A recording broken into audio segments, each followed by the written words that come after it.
You ever feel like you're running a construction business on gut instinct, just chasing bids and hoping it all works out? Or maybe you got all kind of jobs, but you're really not sure why some projects work and others don't. Today, we're diving into a simple but powerful tool that can help you change that. It's called the Business Model Canvas, and it can completely shift the way you look at your construction company. Today, we're going to break it down what it is, how it works, and more importantly, how to apply it specifically for your construction contracting business. We'll talk about things like identifying your ideal customers, clarifying what really makes you stand out, streamlining how you deliver value to your customers, as well as possibly spotting growth opportunities. This is the Contractor Success Forum. I'm Wade Carpenter with Carpenter Company CPAs, and joining me, as always, my co-host Stephen Brown with McDaniel Whitley Bonding Insurance. Stephen, you ever work with contractors that great at construction, struggled to put together a profitable business model into words? Is this a common problem, I guess I would ask? Oh, yeah, absolutely. It's a common problem because here's the thing, Wade, you can't be everything. Just like there are doctors that are specialists, you can't be everything to all people. The general contractor, you have to know what all your subcontractors are capable of doing in order to contract with an owner to build a project, right?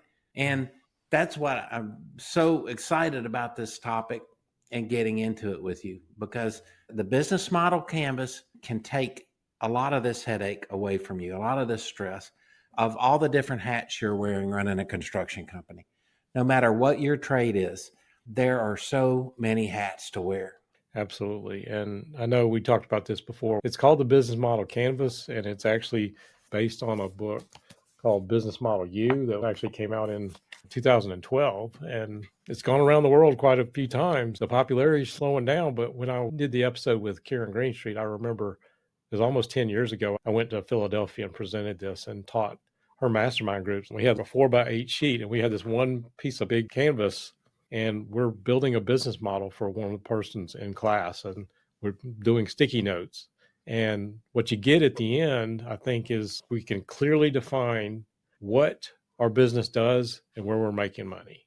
And for adapting this to contractors, too many contractors just they take whatever business shows up, what they can go bid on, what they know how to do, but they're not always profitable. And sometimes they're doing a mix of things. So this is where on one page you can clarify what that business model is for you. This is great, Wade. I can't tell you how many times just trying to understand all the moving parts and putting them in a model like a blank canvas with sticky notes. Designing a business model canvas is almost like you're building the blueprint for the success of your construction company. And it's always changing too, isn't it?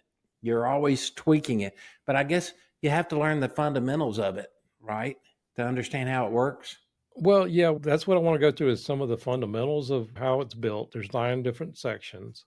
But, what it comes down to is a lot of it is like trying to find profitability. We talk about segmenting your jobs. Are you doing a mix of like retail and commercial stuff and strip mall shopping centers or churches, or where are you making money? And that's one of the things that, aside from putting profit first in, segmenting your jobs and knowing where you're making money is where this comes in. Sometimes you may have 2 or 3 different models for your business, but what I want you to focus on is like, where are we making money, and maybe have that as your primary model. And so you know exactly how you make money, where you make it, and what the moving pieces are. That's the goal of today. And so this hopefully is some practical steps where our listeners can implement it in your business. This, again, is called Business Model U, and there was collaboration in putting this thing together. There's people all over the country that put this thing together. It's written by Tim Clark, but then the guy that I know, there's Alexander Osterwalder. I probably butchered his name. That's the name I know, but I think that Alexander is the one that's well known for this. And there's some variations of this, like the lean model canvas, if you're talking about lean construction. Okay, so you say there are 9 segments to this. Yep. Okay. So again, this is designed to be like a visual, easy to use strategic tool for business of any size. And again, there are some special considerations for construction, and that's what I want to talk about today. It's used across the world for startups or big companies alike. But at the end, I can say, I do this, This is how I make money. Who helps me? And, so Mhm. let's get into the pieces of that. Yeah, that's good. Again, the purpose to define, analyze, and improve your business model. So these 9 building blocks of this. Let's start with the first one. The first building block is the customer segment. Who is your ideal client? That's what we're talking about. So you may have 10 different ones that, homeowners, or if you're in that kind of commercial developers or government contracts, churches, retail, whatever. Maybe you have a niche client that's just you build out CVS pharmacies or strip mall shopping centers or whatever it is. Again, we'll get into an example of this, but clearly defining what that customer segment is. And I know that's one of the first rules of marketing is knowing who your customer is. But Mhm. from a construction contractor, again, we're always like, okay, what jobs can I bid on? What's in front of me? And rather than chasing the ones that you should be, who do you make money on? Who are you really good at? So that's what this first segment is on, clearly defining what is that ideal customer. So can you think about this? How would a contractor go about defining that? I would define it as most profitable, but you also have to define it by the type of work that you like and enjoy doing with your forces that you can do the most efficiently. And really, the secret to keeping and maintaining a good workforce is by keeping them engaged in the work that you do. But it seems to me real simple. You're figuring out your base of work. And as you start to diversify the different types of work you want to go after, you have to literally talk to your unofficial board of directors that we talk about all the time about the pros and cons of whether you're going to move into that category. You can talk to your accountant about the cost. You can talk to your bond underwriter about the location, the territory. But I see over and over again, my best contractors have a niche. They have targeted that ideal customer and they built their business model around it. So that's a huge first one. I don't think we can talk about that enough, Wade, is defining your best customer. Yeah, and again, the customer segments I think is definitely we've talked about the niche being can be much more profitable when you find that. And we'll get into the costs and things like that. But is it just really the most profitable jobs? Or is it some ones you can turn faster, that you can Mhm, do easier, get in and out, has mhm. less risk? Yeah. And is it Uh, a combination of both? And how does that affect your business model? You're diversifying that. right. And again, you may have 2 or 3 different models, but knowing what you're really good at, and that's when you get into the specialization, and that's where we could do another one on what they call super profits, but getting higher than industry average profitability, which sort of leads me into the second piece of it. Because again, I know we only have so much time on this. There's 9 segments we need to get to, but the value proposition, and that section is essentially asking you the questions like, what makes your construction business unique? And you may just say, well, we do a good job. We build a good building or whatever it is. But a lot of contractors have this mindset, well, we bid jobs, so people just hire us because we're the lowest bidder. Well, if that's what is happening, you may not be making the profits you were hoping for. But the value proposition is asking, how are you differentiating yourself? Is it based on, can you get speed? These people like get in and out and building your kitchen in a week or your bathroom. Is it sustainability? Do you provide a better warranty? Do you have better craftsmanship? What is it? Why would people want to hire you? And if you're out there bidding against other people, and if they're not going to take the lowest bid, I mean, why would they hire you over the lowest bid?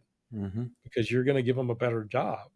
That's right. So this is a point where, if you can communicate and know what that value proposition is and tell your customer what this is, then you're more likely to be able to build up that niche. So again, I'm just like schools or something like that. If you had a niche in schools, or if you know some of the ins and outs of building the schools and some of the hurdles you got to jump through, federal jobs, does this part make sense? It absolutely makes sense because I can just tell you in my trade area where I live who the best of the best is in each trade. In a big metropolitan market, there's dozens of those people, but they always do something better or different. When they show up on a job site, there's just something special involved.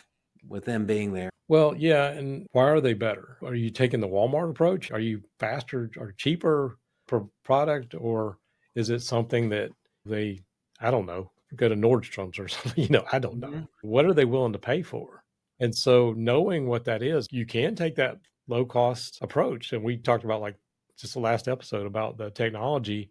If you could do it faster, cheaper, you need to know how to be able to make money at it. And if you can, I have seen some contractors that they get in with a client or whatever, and they're cookie cutter and they know how to get in and get out of them and be profitable. And maybe they can undercut somebody else because they know what it takes to get it done. Yeah. No, that's a really good point. And all of that makes an image of being more professional than their competitors as well. It's the way their equipment works. It's the way they set up a job site. It's the way they communicate with the owners.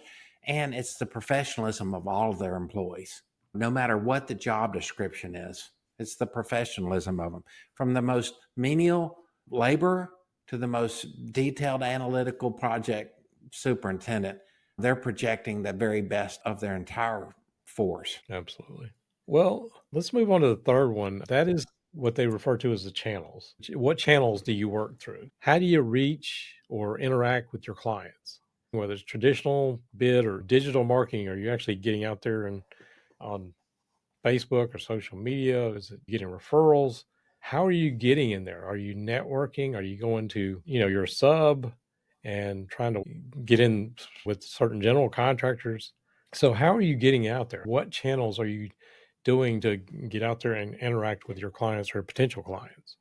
So we may be thinking about things like, if you're communicating your niche and you show that you got a bunch of schools or whatever that you work with, or you got a roofing contractor that is out there on YouTube or TikTok posting project videos, those kind of things, that is basically social proof that you're good at your job, especially you show real pretty pictures and that communicates people, hey, you know what you're doing. I love it. Okay. So the third segment, you're analyzing your channel of marketing and distribution. What's the next? The next one is really working on like how's the customer relationship, I guess I would say. How do you build and maintain a relationship? The last one was more about attracting them. Once you got them, how do you keep them? Are we trying to stay involved with them, ongoing engagement? Do you give them regular updates, follow-ups, these CRM tools?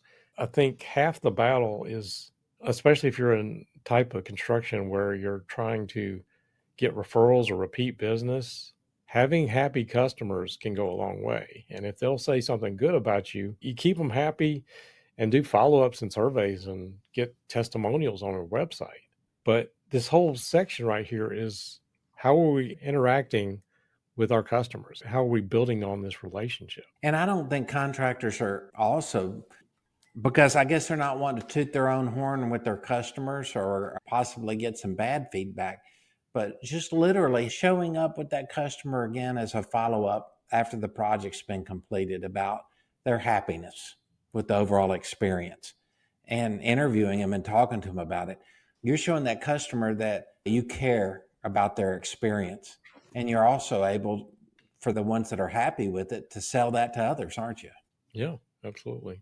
Well, again, just maybe you got a general contractor that automates their project updates or just send them a text or pictures every now and then. But I guess moving on, revenue streams.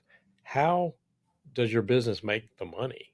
We talked about the channel, but do we do four $300,000 jobs a year or one $1.2 million job a year?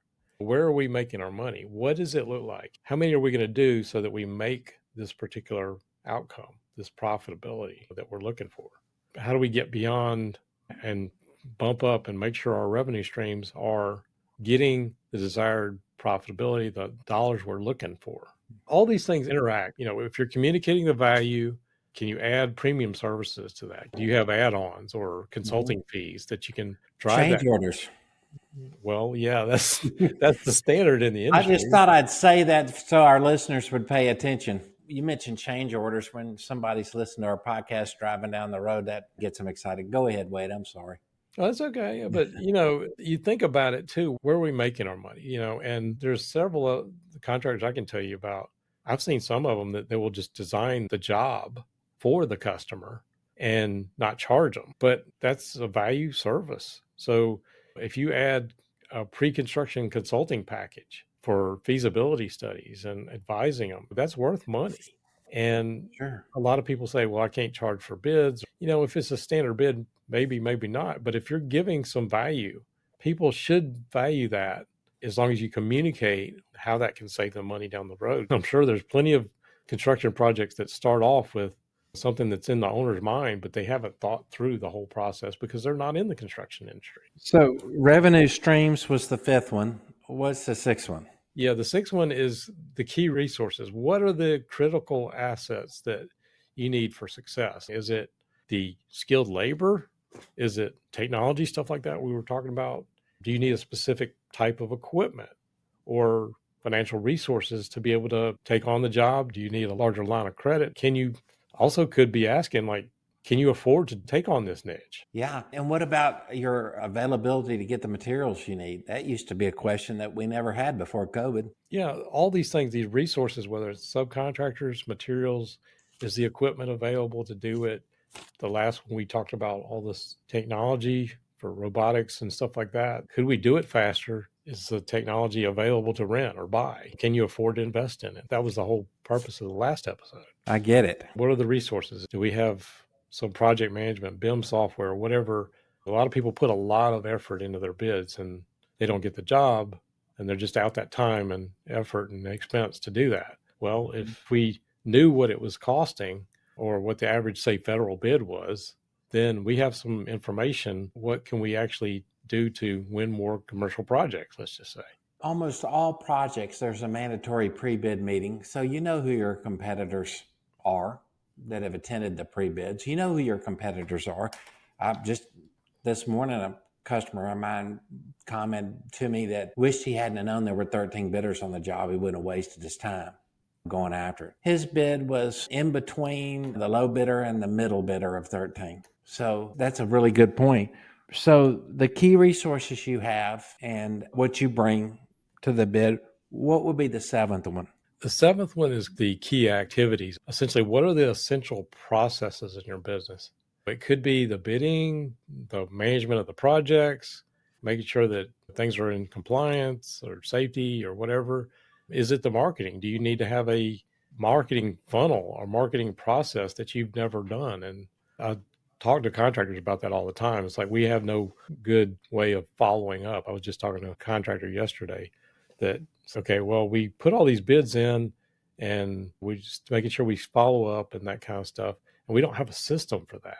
So again, the key activities, what's essential? What processes are essential to getting it right? And there are going to be some processes we talk about all the time. Some we can put on the back burner, but some are more important than others. One we talk about all the time is getting the cash in the door, the cash flow. What does it take to get the cash in? So again, what are the activities we need to do to optimize it? We're just talking about these AI powered planning software or whatever. So thoughts on that? I would say listen to the Contractor Success Forum podcast. Key activities we talk about all the time and we'll continue to talk about. What's number 8? Number 8 makes a lot of sense too. The key partnerships. Who do you rely on to operate? And if you're a general contractor, you're always relying on your subcontractors or your suppliers, or maybe you got some partnerships in industry associations. Construction is one of those things that you got to have a team to do it. Maybe a subcontractor, you have one thing and you can go in and do it all. But a lot of times, if you're doing a ground up construction, it's a concert. You got so many moving parts of it, and you got to have these key partnerships in place or you're going to fail. One's bad sub can, I know you know that on the bonding side. Yeah, just word of mouth, reputation out there in the community. The key partnerships are everything. I know at the Memphis Builders Exchange, that's one thing that we're working so hard on is helping our members partner up with our other members. That's what we're all about. When we were founded in 1890, that was what it was all about, Wade, is those key partnerships. Defining those are huge. For example, McDaniel Whitley, Insurance and Bonding, we realized who our key partners are. We have our carriers, our underwriters that we deal with and all the moving parts, but we also have our customers that we depend on that needs bonding and insurance that refer other business to us. Our key partnerships are almost nonstop. We always are talking and focusing on who they are and how to make it better. And I guess you also want to think about this from a standpoint of like a contractor partners with an architect or something to do full design build. I mean, that's maybe part of your business model. Of course, sometimes you're stuck with an architect on a job, but these subs, if somebody is continually dropping the ball on you, and that's a key part of the project, do you need to look for a different sub? They're continually your weak point. Again, that's asking the question, or is a supplier never come through? That's what we're asking here. Right. Good point. Okay, what's the last one, the ninth one? Last one you've already sort of alluded to, but the cost structure. Where does the money go? So you may have a certain model. I keep coming back to the school. That's my topic of my book. It's like we're building through the lens of a general contractor working with subcontractor to build a school. But what does the cost structure for building a school look like versus a wastewater treatment plant versus a strip mall shopping center? Or if you're general contracting, you sub part of it out versus you do some stuff in house. Where does the money go? You got your overhead, you got the labor, materials, all the permits, the insurance, marketing, all that stuff. What does it take to fund this model and work with this model? And so between working with the revenue side of it and saying, okay, I'm going to do 8 $300,000 jobs this year, my overhead's this and my cost structure is that, this can say, okay, well, I can make $500,000 of profit or whatever the number is for you. That's where we're going with this. Looking at it from a high level, I think that's what I did in my business, as well as I want contractors to do here, is where is the money coming from? How are we going to get there? As well as what's the cost structure so that we know what the bottom line is. Fantastic. Again, this business model canvas, blueprint, whatever you want to call it, it's a one-page thing that you can stick up on the wall or take sticky notes and put them in the different categories. That's the way it's built. It's usually pretty much public domain, but we can put a link to where you can get it online from the author.